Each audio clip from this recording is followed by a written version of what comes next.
बिस्मिल्लाहिर्रहमानिर्रहीम। अस्सलाम वालेकुम। सुल्तान बरक़िया रोग किस्त नंबर 3 में खुश आमदीद। आज की किस्त में हम आपको बताएंगे कि कैसे सुल्तान बरक़िया रोग और तबरक के किलादार के दरमियान एक जंग हुई और इस जंग का नतीजा क्या हुआ। बरक़िया रोग और तरकान खातून कैसे आमने सामने हुए। पिछली एपिसोड में आपने जाना था कि कैसे सुल्तान बरक़िया रोग ने रे शहर पर कब्जा करने के बाद तबरक के हाकम की तरफ अपना सालार भेजना चाहा।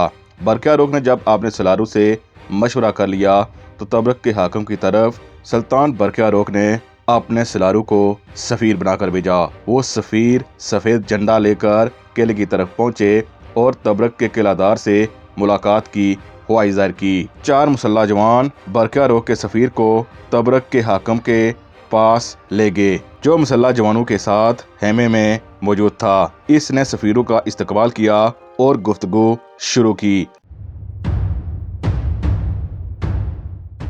तबरक के किलादार ने कहा, मुझे लगता है कि बरक़िया रोग ने तुमको किसी खास वजह से मेरी तरफ भेजा। सुल्तान बरक़िया रोग के सलार ने ये बात नापसंद की और किलादार को गौर कर देखने लगा और कहा कि बरक़िया रोग नहीं बल्कि सुल्तान बरक़िया रोग कहो। किलादार तंजिया अंदाज में मुस्कुराते हुए कहने लगा, जब मैं बरक़िया रोग को सुल्तान मानता ही नहीं तो सुल्तान क्यों कहूँ। बस तुम जो पैगाम लाए हो वो बताओ और वापस पलट जाओ। सुल्तान बरक़िया रोग के सफ़ीर ने कहा, देखो दोनों तरफ मुसलमान हैं, अगर हम जंग करते हैं तो मुसलमानों का ही कत्ले आम होगा और सबसे बड़ी बात यह है कि सब सुल्तान बरक़िया रोग की बैत कर चुके और तुम्हें भी सुल्तान बरक़िया रोग की बैत कर लेनी चाहिए। जिस पर तबरक के किलादार ने कहा कि किसी ने इसकी बैत नहीं की। सुल्तान की बीवी तरकान खातून इसकी दुश्मन है और तुम ये भी जानते हो कि महमूद तख्त नशीन हो चुका और खलीफा बगदाद ने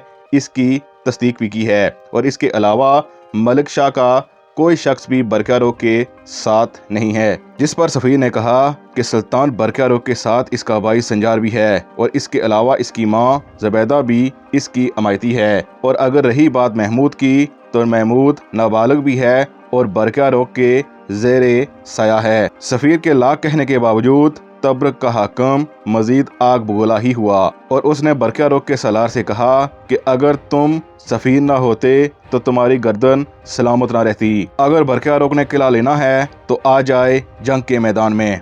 सफ़ीर ने कहा, मेरा काम सुल्तान का पैगाम पहुंचाना था, रही बात जंग की तो जंग का फैसला हमारे सुल्तान बरक़िया रोग बिन मलिक शाह ही करेंगे। तबरक के किलादार ने खा जाने वाली नज़रों से अपने मुसल्लह सिपाहियों को कहा कि इसे बाहर ले जाओ। दूसरी तरफ सुल्तान बरक़िया रोग अपने सलारों के साथ सफ़ीर का इंतज़ार कर रहे थे। जब सफ़ीर आया तो सुल्तान बड़ी बेताबी और बेचैनी से पूछने लगे तो सफ़ीर ने जवाब दिया कि तबरक का किलादार बड़ा ही मुतकब्बर है, ना ही आपको सुल्तान मानता है ना ही किला देना चाहता है और किले का फैसला मैदान जंग में तय करना चाहता है। सुल्तान का एलची जब खामोश हुआ तो सुल्तान ने अपने पसंदीदा सालार अयाज बिन सैफुद्दीन की तरफ देखा। सुल्तान बरक़िया रोग बिना कुछ कहे अयाज बिन सैफ की राय जानना चाहते थे। आखिरकार अयाज बिन सैफुद्दीन बोले और कहा, सुल्तान मोहतरम, किलादार की इन बातों का नतीजा सिर्फ जंग ही है। इसके बाद सुल्तान ने अपने भाई संजार और सलारों की तरफ देखा तो सब ने तायद की। फिर सुल्तान ने अयाज बिन सैफ को कहा कि अगर यही बात है तो जंग की तैयारी करो और सफ़ें दुरुस्त करो। ये हुक्म मिलना था कि लश्कर की सफ़ें सीधी होने लगी। दूसरी तरफ किलादार ने भी अपने लश्कर की सफ़ें दुरुस्त कर ली। सुल्तान बरक़िया रोग अयाज बिन सैफुद्दीन पर बहुत भरोसा करते थे और वो नौजवान भी थे। सैफुद्दीन सुल्तान के करीब आए और राजदारी से कहा, सुल्तान मोहतरम, आप लश्कर के वस्ती हिस्से में चले जाएं। तबरक के किलादार से हम ऐसे निपटेंगे कि वो अपनी अनापरस्ती और तकब्बर भूल जाएगा। इस मौके पर सुल्तान बरक़िया रोग के चेहरे पर हल्का सा तबस्सुम नमूदार हुआ। सुल्तान ने कहा कि लश्कर को 2 हिस्सों में तकसीम कर दो। एक हिस्से की कमांदारी अयाज बिन सैफुद्दीन के पास होगी, चकरमश बिन साले इसके नायब की हैसियत से काम करेंगे। दूसरे हिस्से की कमांदारी कमाच के पास होगी, बरसक बिन फरसक इसका नायब होगा, जबकि बाकी सलार और मेरा भाई मेरे साथ पीछे चलेंगे। इसके बाद दोनों लश्कर आमने सामने हुए। सुल्तान बरक़िया रोग की तरफ से इब्तदा ایاز بن سیف الدین نے کی، کیونکہ سلطان برقیاروق ایک طرف سے اسے اپنے لشکر کا سپہ سالار اعظم بھی تسلیم کر چکے تھے۔ اسی لیے سب سے پہلے ایاز بن سیف حرکت میں آیا۔ اس کے بعد چکرمش بن صالح کے ساتھ کماچ اور برسک بن برسک بھی دونوں حرکت میں آئے اور ایک شدید جنگ شروع ہو گئی۔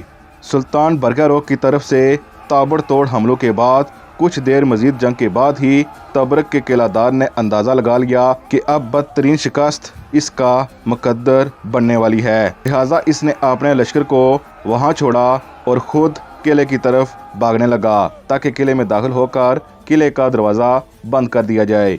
لیکن سلطان برقیاروق کے سب سے بھروسہ مند سالار ایاز بن سیف نے ایسا نہ ہونے دیا۔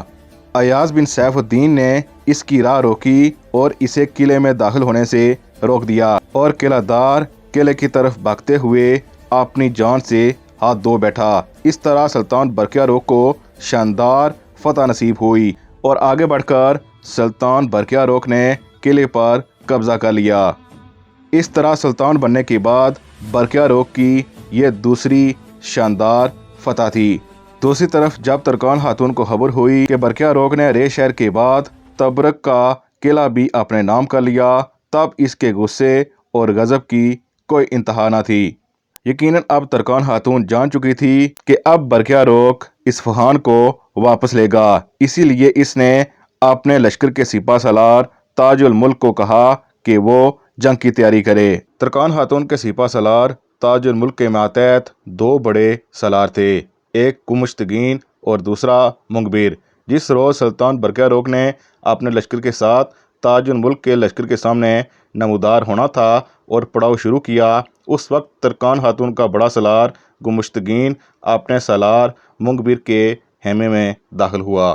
گمشتگین ریاست کا ایک وفادار سالار تھا، لیکن وہ بہت پریشان تھا اور برقیاروق کے درمیان جنگ میں یہ اہم کردار ادا کرنے والا تھا۔ اگر گمشتگین ترکان خاتون کا دل سے ساتھ دے تو اس کا مطلب یہ تھا کہ برقیاروق جنگ آسانی سے نہیں جیت سکتا، اور مشکل جنگ کا یہ مطلب تھا کہ اپنے ہی ہاتھوں سے اپنے ہی افواج کا قتل، کیونکہ سلطان برقیاروق ترکان خاتون کی فوج کو بھی اپنی فوج یعنی سلجوقوں کی فوج ہی سمجھتے تھے۔ سلطان برقیاروق اور ترکان خاتون کے درمیان جنگ کا نتیجہ کیا نکلا، یہ ہم بتائیں گے اپنے آنے والی ایپیسوڈ یعنی برقیاروق قسط نمبر 4 میں۔ اسی لیے ہسٹری لوڈڈ کو سبسکرائب کر لیں۔ اللہ حافظ۔